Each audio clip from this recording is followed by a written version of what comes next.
basada en Apocalipsis 12, ¿habrá realmente una guerra en los cielos? Muy bien. Vamos a estar compartiendo de nuevo la pantalla también, hermanos, para ayudar a ver un poco las respuestas escritas aquí, para que las podamos leer juntos. Vamos entonces a la primera pregunta. Apocalipsis 12, versos del 7 al 9, dice ahí literalmente, después hubo una gran batalla en el cielo. Miguel y sus ángeles luchaban contra el dragón, y luchaban el dragón y sus ángeles, pero no prevalecieron, ni se halló ya lugar para ellos en el cielo. Y fue lanzado fuera el gran dragón, la serpiente antigua, que se llama Diablo y Satanás, el cual engaña al mundo entero. Fue arrojado a la tierra y sus ángeles fueron arrojados con él. Este es el pasaje que entiendo nos están preguntando aquí respecto a esa guerra en los cielos. ¿Qué podemos decir respecto a eso? Bueno, aquí tengo algunas ideas. En primer lugar, hermanos, aquí tenemos una escena donde hay una guerra efectivamente en el cielo entre el dragón, llamado serpiente antigua, diablo o Satanás, es el mismo personaje, y Miguel, que Miguel aparece en la Biblia como un arcángel, es decir, un ángel principal, que normalmente está asociado con asuntos militares o guerras o batallas. Miguel obviamente tiene su ejército de ángeles. Entonces, hay dos bandos, Satanás y sus demonios, y Miguel y sus ángeles se enfrentan en una batalla. Tenemos aquí, hermanos, interesantemente, cuando uno estudia la historia y otras fuentes y el Antiguo Testamento, etcétera, se da cuenta que este relato se parece mucho a una antigua historia de una guerra primigenia en el cielo. Satanás fue un ángel que concibió la idea imposible, yo diría la locura, de colocar su trono por encima de el de Dios. Eso aparece en un libro apócrifo que se llama Segundo de Enoc, en el capítulo 29, 4 y siguientes. Por lo cual, debido a este intento, esta idea imposible, Satanás fue arrojado del cielo, dice ese libro. Los babilonios también tenían una historia parecida de una diosa llamada Istar, que se conocía como el dios de la estrella matutina, que igualmente se rebeló contra Dios y fue arrojado del cielo. Pero también, interesantemente, hay una clara referencia a esta antigua historia en el Antiguo Testamento. En el libro de Isaías, de nuestras Biblias, hermanos, aparece en Isaías 14:12 la siguiente declaración. ¿Cómo caíste del cielo, oh lucero, hijo de la mañana? Cortado fuiste por tierra, tú que debilitabas a las naciones. Es decir, el pecado que causó su caída del cielo, la caída de Satanás, fue el orgullo. Puede que haya una referencia a esto también en 1 Timoteo 3:6, donde se exhorta al predicador cristiano que se mantenga libre del orgullo, no sea que caiga en la misma condenación que el diablo. Cuando Satanás fue arrojado del cielo, nos dice aquí la porción de Apocalipsis que estamos leyendo, su morada fue la tierra, donde él tendría que vagar aquí, obviamente él y sus demonios. Así que es muy probable, hermanos, que este pasaje se esté refiriendo a algo que sucedió antes, incluso que Adán y Eva fueran creados, antes que la raza humana existiera. Probablemente este fue un acontecimiento cósmico previo allá en la eternidad, sí, en los cielos, allá donde Dios habita y donde había creado él a los ángeles, donde había creado a Satanás, pero donde Satanás lamentablemente se rebeló contra Dios y finalmente fue echado de la presencia de Dios. Adelante, Pastor Will. Número 2 dice, es una pregunta muy interesante, dice, ¿somos la última generación? Sí, una pregunta breve, pero muy interesante y creo que todos nos la hemos hecho alguna vez. Mi respuesta, yo diría quizás sí, quizás no. No es una respuesta muy clara, ¿verdad? Bueno, me parece que a pesar de que la mayoría de las señales del regreso del Señor Jesucristo ya se han estado cumpliendo, como lo hemos estado viendo desde la semana pasada, aún así no podemos afirmarlo con 100% de seguridad. Pues como el mismo Señor lo dijo, Lucas 12:40, por ejemplo, lo menciono aquí de la Nueva Traducción Viviente. Ustedes también deben estar preparados todo el tiempo, porque el Hijo del Hombre vendrá cuando menos lo esperen. Es decir, hermanos, el espíritu de la Biblia es que nosotros lo más importante es estar preparados todo el tiempo, expectantes, como la novia que está esperando el día de su boda. No es como contando ya con el reloj. Bueno, como es esta la última generación, una generación de 40 años, ya hemos avanzado 35, solo faltan 5 y ya el Señor va a venir. Y hasta muchas veces algunos se han atrevido por hacer cálculos de ese tipo a dar fechas. Y hasta el día de hoy todas esas fechas no se han cumplido. Entonces, miren qué interesante. Hace 2000 años, con esta actitud de expectación que debe tener la iglesia, el apóstol Pablo escribió precisamente ahí en Tesalonicenses, donde leímos hace un ratito y explicamos que él esperaba estar vivo cuando el Señor viniera. Ahí él escribió, y los que hayamos quedado seremos arrebatados juntamente con ellos. O sea, él en su mente, en su anhelo, en su corazón, esperaba que Cristo regresara mientras él estuviera vivo. Pero bueno, ya sabemos que han pasado 2000 años y el Señor aún no ha regresado. Entonces, no puedo decir sí, en este 2025, 2030, cuando todavía estemos vivos la mayoría de nosotros, veremos que el Señor regrese. Creo que eso sería especulación, sería temerario hacerlo, pero podría ser. Lo más importante es estar listo. O sea, pastor, que bueno, la actitud debe ser, o sea, debe ser la actitud nuestra que debe ser el vivir como que si somos la última generación. Exacto, exacto. Vivir como si hoy fuera el último día, como si el Señor viene hoy. Eso es lo que la Biblia nos pide. Perfecto. La pregunta 3 dice, ¿qué representa la semana 70 de Daniel 9? Muy bien.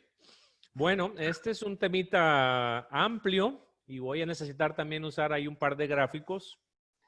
Hay que irse al Antiguo Testamento, hermanos, si tienen la Biblia, capítulo 9 de Daniel. Yo lo copié aquí a partir del versículo 24.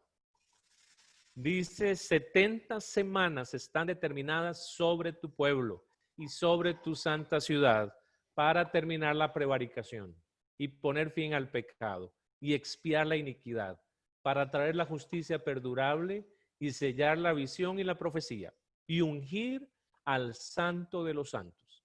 Sabe pues y entiende que desde la salida de la orden para restaurar y edificar a Jerusalén hasta el Mesías príncipe, habrá 7 semanas y 62 semanas. Se volverá a edificar la plaza y el muro en tiempos angustiosos. Y después de las 62 semanas, se quitará la vida al Mesías, mas no por sí. Y el pueblo de un príncipe que ha de venir destruirá la ciudad y el santuario. Y su fin será con inundación. Y hasta el fin de la guerra durarán las devastaciones. Y por otra semana confirmará el pacto con muchos. A la mitad de la semana hará cesar el sacrificio y la ofrenda. Después, con la muchedumbre de las abominaciones, vendrá el desolador hasta que venga la consumación y lo que está determinado se derrame sobre el desolador.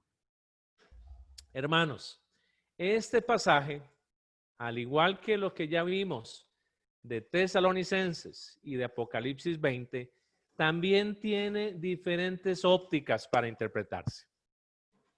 Qué lindo sería que solo hubiera una, ¿verdad? ¿No les parece? Sería más sencillo todo.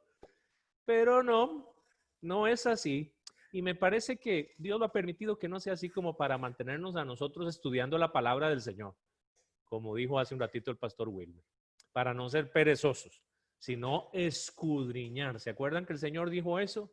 Y que esto, hermanos, no solo nos estimule a nosotros la curiosidad, sino la responsabilidad de sumergirnos en estos temas, de leer y de estudiar. Yo creo que en estas 2 semanas no podemos nosotros decir aquí que ya con lo que hemos compartido ustedes ya son expertos en el tema. De hecho, ni yo lo soy. Yo estoy desde hace muchísimos años en lo mismo, leyendo, estudiando, viendo opiniones, interpretando pasajes. Bueno, lo mismo nos debe pasar a todos nosotros. Entonces, déjenme compartir estas 2 posiciones principales. Una es la postura de los dispensacionales. Ellos afirman que las primeras 69 semanas ya se cumplieron y que con la ascensión de Cristo se inició un paréntesis que ya lleva más de 2000 años en espera de que suceda el arrebatamiento, que precisamente entonces dará inicio al cumplimiento de la última semana, de la semana 70. Esto es lo que piensan los dispensacionales. De esas 70, 69 ya están cumplidas, pero falta una, que es la que están esperando ellos al final del tiempo, como lo explicamos hace rato. Y los no dispensacionales, estos hermanos afirman que las 70 semanas ya se cumplieron plenamente durante la vida y el ministerio del Señor Jesucristo hace 2000 años atrás. Es decir, los no dispensacionales no están esperando el cumplimiento de la semana 70 de Daniel. No, eso ya se cumplió cabalmente. Y miren estas 2 figuritas que están por aquí. Tal vez les pueda ayudar un poco más. La primera, este es un gráfico de la primera postura, la de los dispensacionales. Noten aquí, vamos a empezar de izquierda hacia derecha, donde al principio hay un decreto, eso empieza con Daniel 9:25 que acabamos de leerlo. Es un decreto dado para poder reconstruir el templo en Jerusalén, la ciudad. Pasan 7 semanas, que son 49 años. Ahí van algunas fechas de algunos años como para calcular el cumplimiento de este tiempo. Luego, a partir de allí, empieza un segundo periodo de 62 semanas, 434 años más, donde hay una construcción de un segundo templo en la ciudad de Jerusalén. Y finalmente llega donde ustedes ven la cruz, el cumplimiento con la venida de Cristo, su vida, su ministerio, su muerte, su resurrección y su ascensión. Y ahí es donde empieza lo que este gráfico dice intervalo. Yo le llamo un paréntesis. Esta es la época de la iglesia, ya llevamos 2000 años, estamos viviendo en ese periodo. Es como que esta cuenta de esos 70 semanas se paró allí, cuando Cristo estuvo aquí en la tierra en el año 33. Y ellos están esperando, si ustedes lo ven, finalmente a la mano derecha, la última semana, la semana 70, dividida en 2 partes, como ya lo explicamos. Los primeros 3 años y medio, la tribulación o principio de dolores, y la segunda parte, los otros 3 años y medio, la gran tribulación. Y por cierto, también estos hermanos creen que aquel concepto de abominación desoladora se cumplirá también en ese periodo, a la mitad del año, cuando el anticristo cancele el pacto de paz que tenía con Israel y cuando él presente un sacrificio blasfemo en el templo que pudiera estar reconstruido en la ciudad de Jerusalén. Así es como ven los hermanos dispensacionales el cumplimiento de las 70 semanas. Dividido, ¿ok? 69 ya se cumplieron, la última es la que están esperando. ¿Cómo ven los hermanos no dispensacionales estas 70 semanas? Bueno, aquí está otro gráfico. En este gráfico, hermanos, pueden ver que también, sí, empezamos con el edicto para la reconstrucción de Jerusalén, vemos ya el templo reconstruido, pasan las primeras 7 semanas, es decir, 49 años, luego vienen 62 semanas más, que son cumplidas precisamente con el nacimiento de Jesús, su ministerio, su bautismo, su muerte, el pacto es cumplido finalmente y se termina todo este periodo de 70 semanas cuando ya el evangelio empieza a ser predicado por la iglesia a todos los confines de la tierra. Entonces ya esta perspectiva dice las 70 semanas ya están cumplidas. Mi hermano Wilmer, adelante. Perfecto, gracias, pastor. Dice la pregunta 4, ¿cuánto tiempo durará la gran tribulación? Oh, muy bien. Bueno, según los premileniales, que ya lo hemos mencionado aquí bastante, durará 3 años y medio si se habla del concepto gran tribulación, que es como la última parte. Es decir, en la segunda parte de la semana 70 de Daniel. Y por supuesto, este tiempo, para los premileniales, no lo olvidemos, la iglesia ya no va a estar aquí en la tierra, porque ya habría sido arrebatada antes, cuando el Señor vino a las nubes para llevar a su iglesia a las bodas del Cordero en el cielo. Pero para los postmileniales y los amileniales, las otras dos posturas sobre estos temas, este concepto de gran tribulación es un periodo indefinido que comenzó a cumplirse desde que el Señor ascendió a los cielos. De acuerdo con la palabra de Jesús, esa tribulación irá en aumento hasta que Él regrese por su iglesia. Así que, La tres pregunta años sí. y medio o ya llevamos 2000 y pico de tribulación. ¿Algo más, pastor? No, gracias, hermano. Ok, la pregunta 5 dice, ¿cómo podemos saber quién es un falso profeta? Wow. Esa pregunta me gustó mucho. Y por favor, hermanos, vamos a la Biblia. Yo no quiero que usted oiga mis palabras nada más. Vamos a Deuteronomio capítulo 13, versos del 1 al 5. Y creo que, claro, la pregunta está en el marco de lo que leímos la semana pasada en Mateo, que nos ha advertido el Señor que en los últimos tiempos habrá falsos maestros, falsos profetas, habrá falsos cristos. Bueno, miren, desde hace tanto tiempo atrás, Deuteronomio 13 fue escrito en tiempo de Moisés, cuando ellos estaban en el desierto, hermanos.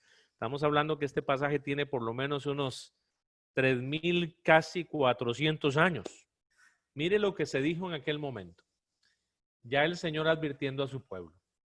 Cuando se levantare en medio de ti profeta o soñador de sueños y te anunciare señal o prodigios y se cumpliere la señal o prodigio que él te anunció diciendo, vamos en pos de dioses ajenos que no conociste y sirvámosles, no darás oído a la palabra de tal profeta, ni al tal soñador de sueños, porque Jehová vuestro Dios os está probando, ojo con eso, hermanos, para saber si amáis a Jehová vuestro Dios con todo vuestro corazón y con toda vuestra alma. En pos de Jehová vuestro Dios andaréis, a él temeréis, guardaréis sus mandamientos y escucharéis su voz. A él serviréis y a él seguiréis.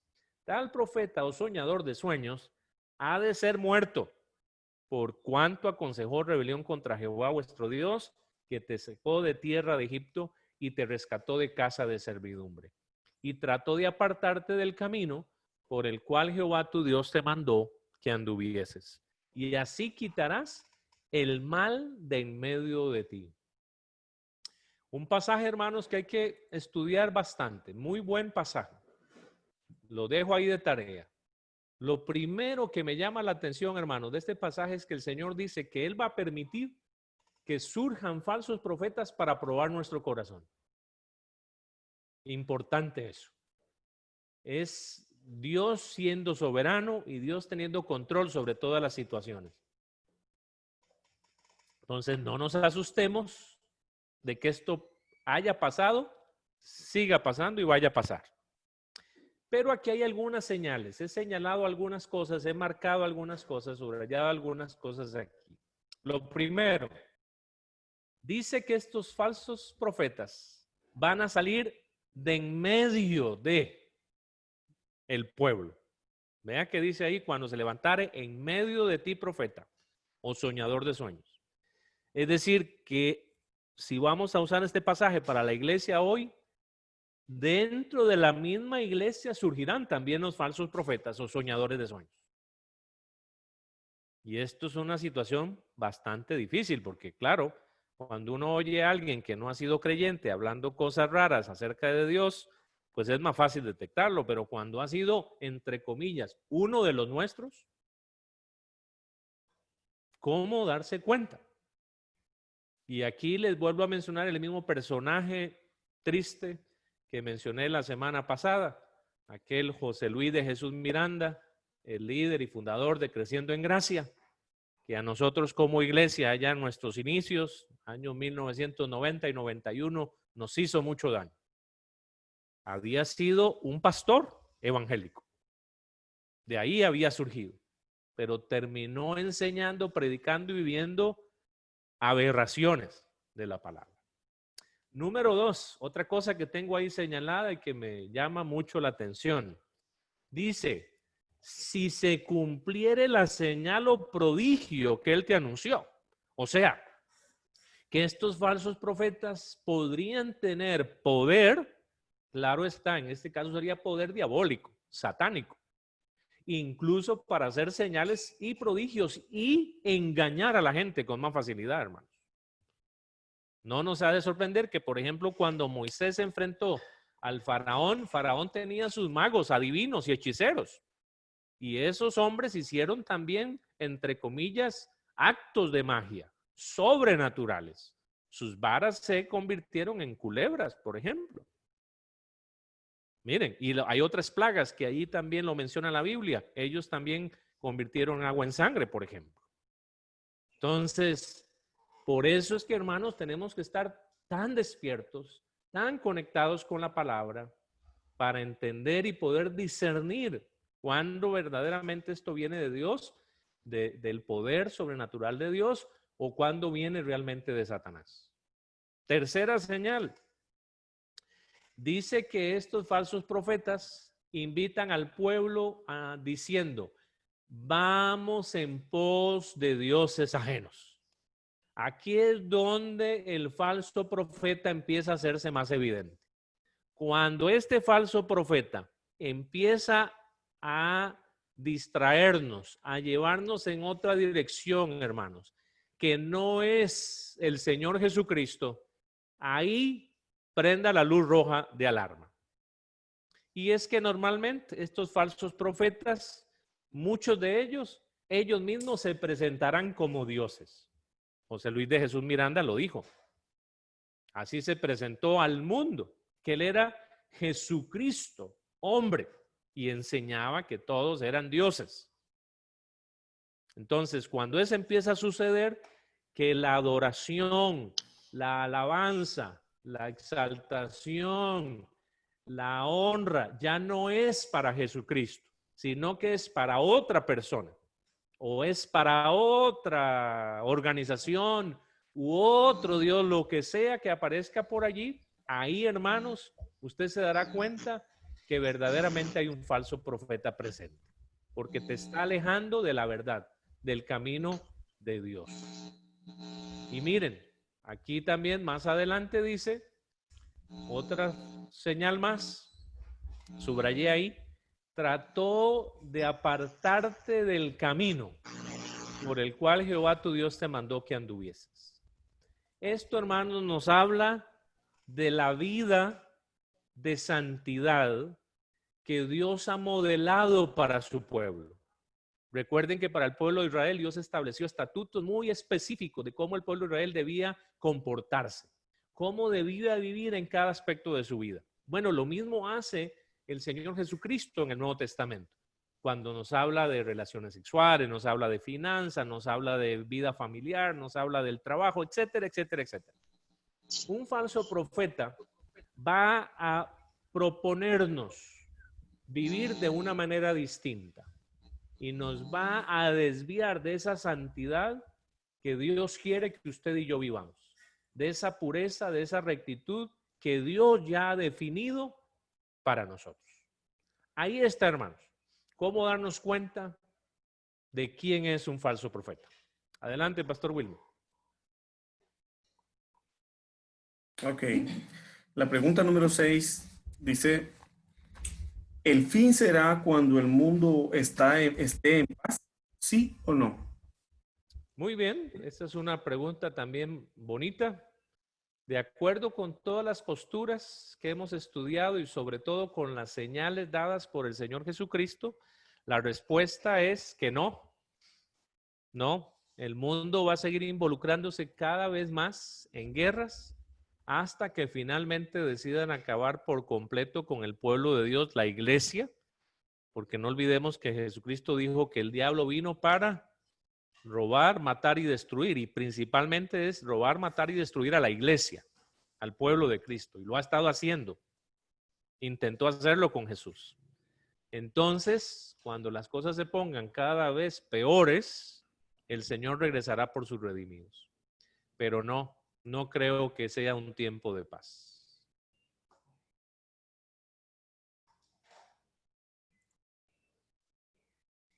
Y ahí terminamos, creo que las preguntas que teníamos, Pastor Wilmer. Perfecto, gloria a Dios. Bueno, estamos a unos minutos para terminar las 12. Para llegar a las 12. Me gustaría, pastor, abusar tal vez de su tiempo un poquito, a ver si podemos abrir un pequeño espacio, unos minutitos para que hagan alguna pregunta que a alguien le ha surgido en este momento de repente. Pero quisiera darle la prioridad real a los pastores, quizás están los pastores Giovanni o la pastora Mirna, alguna pregunta que tengan, ya que el CCH y todos los del grupo han tenido tiempo, les avisé con tiempo para enviar sus preguntas, para que las enviaran. Entonces quiero dar prioridad a los pastores, Pastor Giovanni, Pastor Emerson o Pastora Mirna, si quieren hacer una pregunta refiriéndose al tema. O algún comentario también, ¿verdad? También. Adelante. Pastor Giovanni Dubón. Era por ahí, Pastor Giovanni. Bendiciones. Amén. Muy interesante. Muy interesante el tema. Creo que es un tema que en parte hay a veces muchas, vamos a decirlo, no contradicciones, pero las posiciones son muy diferentes en los pastores. Y estos temas para enseñarnos en la iglesia, creo que el pastor Josué lo manejó de manera dando a conocer las posiciones de los diferentes teólogos o intérpretes de la Biblia. A veces la pregunta que surge es, ¿y cuál es su posición? O sea, de todas las que ha visto, ¿cuál es su posición? Y creo que esa es una de las cosas que a veces nos dicen a nosotros. Pero no le voy a preguntar eso al pastor. Yo sé que él tiene su posición y quizás lo podemos hablar así ya, conversar con ellos, porque yo también tengo mi posición en cuanto a lo que vimos. Pero el tema bien interesante, cada quien maneja su base bíblica. Y creo que el punto clave en esto es estar preparados en todo tiempo, ya sea si es si es después, si es en medio, estar listos. Creo que esa es la recomendación para todos los hijos de Dios y aquellos que estamos esperando al Señor en su segunda venida. Perfecto, gracias, Pastor Giovanni. Saludos de la pastora Marcia para todo el CCH. Aquí están preguntando en el chat también lo mismo. Dice, ¿cuál es su posición, Pastor José José Zamora? Me quieren quemar vivo. Hermanos, pero Yo sí, lo puedo decir. sí es bueno, No hay sí es ningún bueno lo problema. que dice el pastor Giovanni, Pastor Josué.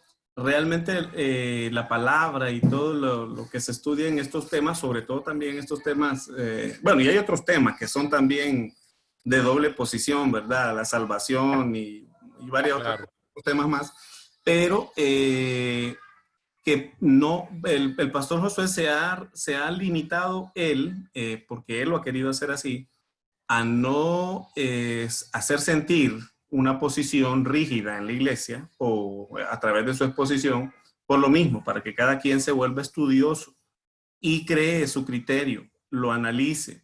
De hecho, de nadie debemos dejarnos imponer nosotros una posición, sino que estudiarla, pedirle al Señor dirección. Y bueno, yo no sé si el pastor Josué hoy quiere revelar ahí. Claro, Pero, claro, no hay ningún problema. Esto ok, no es un bueno, secreto de Estado. una caja Pandora. No. Voy antes de dar mi respuesta y si quiere grábenlo ahí, escríbanlo todo. Bueno, va a quedar grabado, ya se está grabando. Debo decir dos cosas, hermanos. Una bendición enorme que tenemos dentro de la familia de Asociación Misiones Transmundiales es que respecto a estos temas ha habido entre nosotros libertad, flexibilidad. porque entendimos hace muchos años atrás, y ojo con lo que voy a decir, porque esto es importante, que estos temas, estas diferencias de opinión y de ópticas, no son una doctrina fundamental del cristianismo. Ahora, lo que sí es doctrina fundamental es que Cristo va a regresar. Eso no hay discusión. Y que cuando Él regrese debemos estar preparados, viviendo en santidad y obediencia a su palabra. Eso sí es fundamental. Pero no es fundamental si es que vino antes o la mitad o después, si anticristo o no anticristo, si sellos, no sellos, si trompetas, no trompetas, si milenio, no milenio. Esas cosas vienen a ser secundarias. ¿Y por qué son secundarias? Porque no afectan mi salvación ni la suya. Si usted piensa una cosa y yo pienso otra, al final, hermanito lindo y hermanita linda, si somos fieles al Señor, nos vemos en el cielo y tierra nuevos. Y ustedes vieron allí que en todos los gráficos que hice, todas las posiciones, bendito sea el Señor, por lo menos ahí terminaremos en unidad. En la eternidad nos vemos. Pero aquí, dado la diversidad que hay de opiniones y de sentir y perspectivas, hay esa libertad. Entonces, esta es una bendición. Hay otras organizaciones de iglesias, hay otras denominaciones donde sí enseñan una postura única. Insisten que todos los miembros de sus iglesias y sus pastores crean y enseñen y prediquen esa única postura. Nosotros somos diferentes en eso.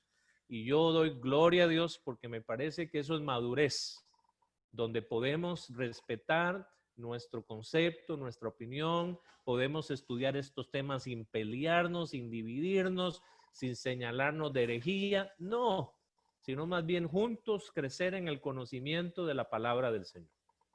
Esa es una cosa muy importante. Y la segunda cosa es que también, hermanos, al ir uno estudiando estos temas, uno puede también ir, voy a usar esta palabra, como evolucionando en su pensamiento. Porque entre más puede profundizar, usted va a tener más conocimiento y más elementos para poder tomar su posición. Debo decirles que en mi caso, yo fui enseñado en una postura. Yo crecí, nací en Cristo en una iglesia denominacional. No era el Centro Cristiano, no era Misiones Transmundiales, donde enseñaban una sola cosa. Y bueno, eso es lo que yo bebí en el pepe espiritual que me dieron a mí. Pero cuando ya fui grande, cuando ya crecí un poquito y aprendí a leer la Biblia y a estudiar y ya por mi cuenta empecé a hacerme preguntas, mi pensamiento cambió. ¿De acuerdo? Y bueno, no de ninguna manera desprecio lo que me enseñaron, doy gracias a Dios por eso, pero también ahora entiendo las cosas desde otra perspectiva. Uno como adulto ve el mundo diferente a cuando era un niño, ¿no es cierto? A todos nos pasa. Y aquí va la declaración. Me siento como cuando me declaré a Natalie, yo, cuando le pedí que fuera mi novia o mi esposa, hermanos. Solo que aquella vez estábamos solitos, ella y yo, pero aquí todo el mundo nos está oyendo y viendo. Muy bien, respecto al pasaje de Tesalonicenses sobre el tema del arrebatamiento, mi posición en este momento es, yo soy postribulacional. O sea, yo creo que la iglesia de Jesucristo va a pasar por toda la tribulación, principio de dolores y gran tribulación también. No creo que el Señor vaya a venir 7 años antes y nos vaya a llevar a la iglesia, al cielo y estar allá 7 años mientras suceden otras cosas aquí en el mundo.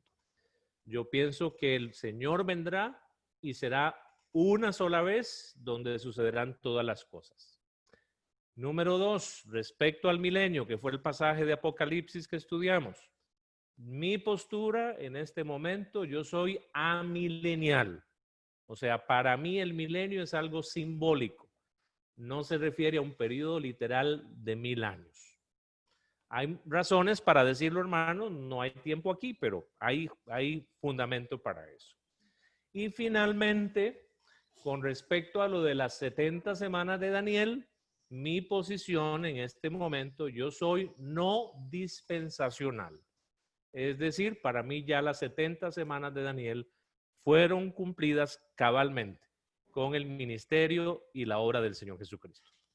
He dicho,